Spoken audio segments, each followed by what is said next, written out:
chicken curry. Yan ko na ng asin at paminta yan mga mare.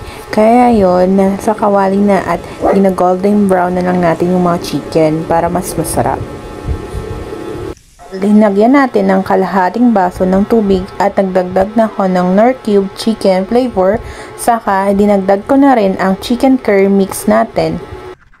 Lagay na natin yung ating chicken curry mix sa ating kawali at ito tinutunaw ko na siya at hinahalo ng mabuti para walang mabuo-buo.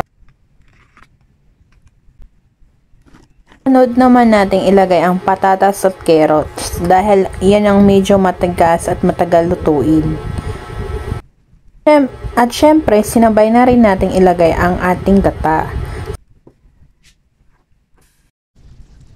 Dahil hindi kasya sa ating maliit na kawali, so bali linipat ko siya sa malaking kawali. And tignan nyo, yan, kumukulo ng ating chicken.